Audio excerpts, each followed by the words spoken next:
true. Nervous, very, very dreadfully nervous I had been, and am, but why will you say that I am mad? The disease had sharpened my senses, not destroyed, not dulled them.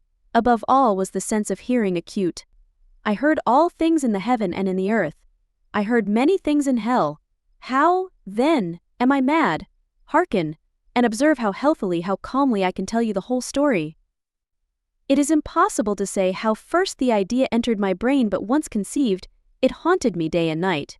Object there was none. Passion there was none. I loved the old man. He had never wronged me. He had never given me insult. For his gold I had no desire. I think it was his eye. Yes, it was this. One of his eyes resembled that of a vulture, a pale blue eye, with a film over it. Whenever it fell upon me, my blood ran cold, and so by degrees, very gradually, I made up my mind to take the life of the old man, and thus rid myself of the eye forever. Now this is the point. You fancy me mad. Madmen know nothing. But you should have seen me. You should have seen how wisely I proceeded, with what caution, with what foresight, with what dissimulation I went to work. I was never kinder to the old man than during the whole week before I killed him. And every night, about midnight, I turned the latch of his door and opened it, oh, so gently. And then, when I had made an opening sufficient for my head, I put in a dark lantern, all closed, so that no light shone out, and then I thrust in my head. Oh, you would have laughed to see how cunningly I thrust it in. I moved it slowly, very, very slowly, so that I might not disturb the old man's sleep. It took me an hour to place my whole head within the opening so far that I could see him as he lay upon his bed. Hey, would a madman have been so wise as this? And then, when my head was well in the room, I undid the lantern cautiously. Oh, so cautiously, for the hinges creaked. I undid it just so much that a single thin ray fell upon the vulture eye. And this I did for 7 long nights, every night, just at midnight, but I found the eye always closed, and so it was impossible to do the work, for it was not the old man who vexed me, but his evil eye. And every morning, when the day broke, I went boldly into the chamber, and spoke courageously to him, calling him by name in a hearty tone, and inquiring how he had passed the night. So you see, he would have been a very profound old man, indeed, to suspect that every night, just at 12, I looked in upon him while he slept. Upon the 8th night I was more than usually cautious in opening the door. A watch's minute hand moves more quickly than did mine. Never before that night had I felt the extent of my own powers, of my sagacity. I could scarcely contain my feelings of triumph. To think that there I was, opening the door, little by little, and he not even to dream of my secret deeds or thoughts. I fairly chuckled at the idea, and perhaps he heard me, for he moved on the bed suddenly, as if startled. Now you may think that I drew back, but no. His room was as black as pitch with the thick darkness, for the shutters were close fastened, through fear of robbers, and so I knew that he could not see the opening of the door, and I kept pushing it on steadily. I had my head in, and was about to open the lantern, when my thumb slipped upon the tin fastening, and the old man sprang up in the bed, crying out, "Who's there?" I kept quite still, and said nothing. For a whole hour I did not move a muscle, and in the meantime I did not hear him lie down. He was still sitting up in the bed, listening, just as I have done, night after night, hearkening to the death watches in the wall. Presently I heard a slight groan, and I knew it was the groan of mortal terror. It was not a groan of pain or of grief, oh, no. It was the low stifled sound that arises from the bottom of the soul when overcharged with awe. I knew the sound well. Many a night, just at midnight, when all the world slept, it has welled up from my own bosom, deepening, with its dreadful echo, the terrors that distracted me. I say I knew it well. I knew what the old man felt, and pitied him, although I chuckled at heart. I knew that he had been lying awake ever since the first slight noise, when he had turned in the bed. His fears had been ever since growing upon him. He had been trying to fancy them causeless, but could not. He had been saying to himself, "It is nothing but the wind in the chimney, it is only a mouse crossing the floor, or it is merely a cricket which has made a single chirp." Yes, he has been trying to comfort himself with these suppositions, but he had found all in vain. All in vain, because death, in approaching him, had stalked with his black shadow before him, and enveloped the victim, and it was the mournful influence of the unperceived shadow that caused him to feel, although he neither saw nor heard, to feel the presence of my head within the room. When I had waited a long time, very patiently, without hearing him lie down, I resolved to open a very, very little crevice in the lantern. So I opened it, you cannot imagine how stealthily, until, at length, a single dim ray, like the thread of the spider, shot from out the crevice and fell upon the vulture eye. It was open, wide open, and I grew furious as I gazed upon it.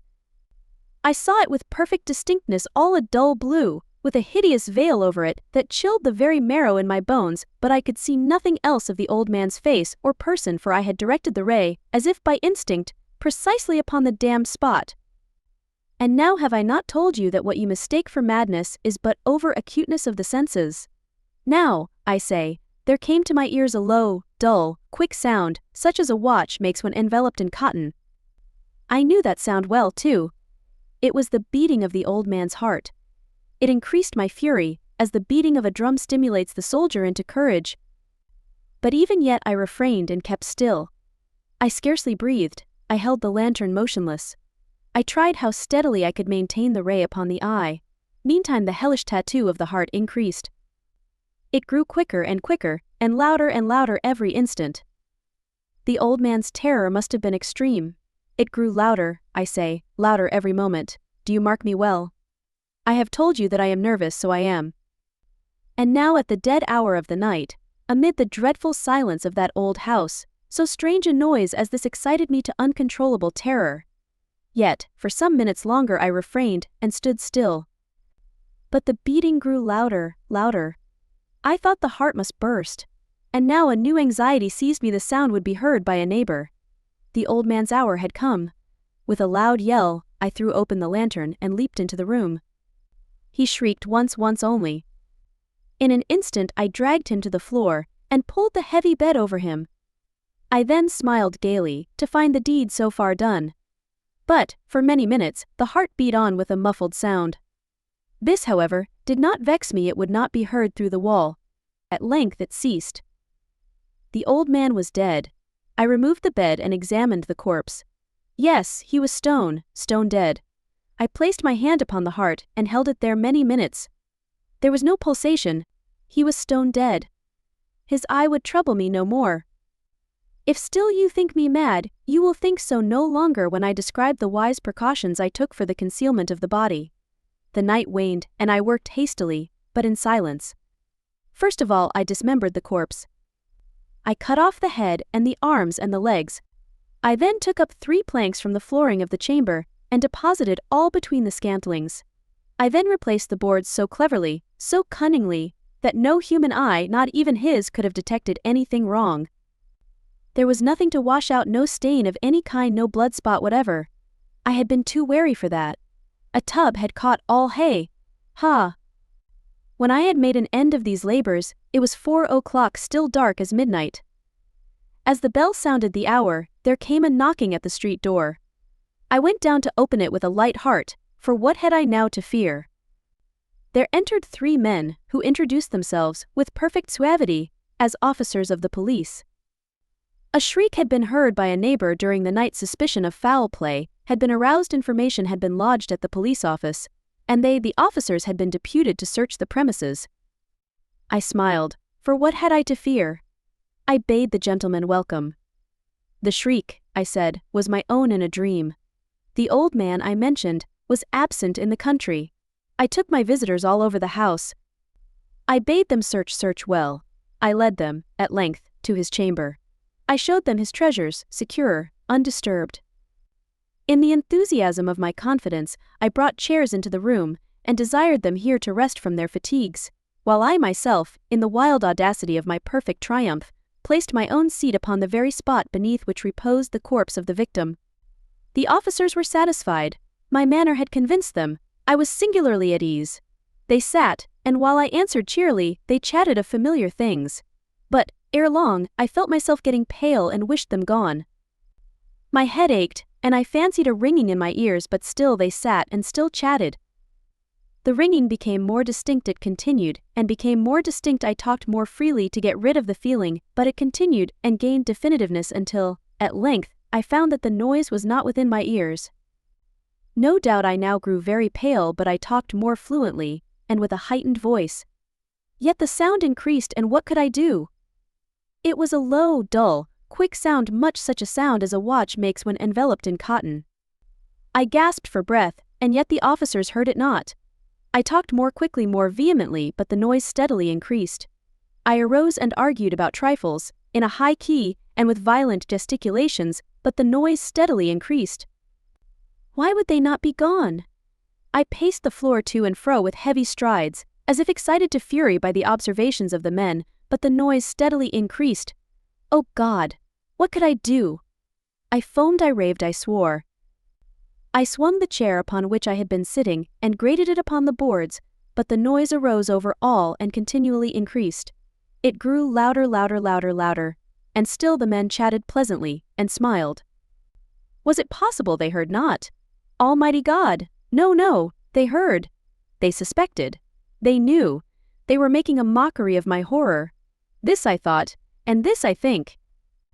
But anything was better than this agony. Anything was more tolerable than this derision. I could bear those hypocritical smiles no longer. I felt that I must scream or die, and now again, hark! Louder!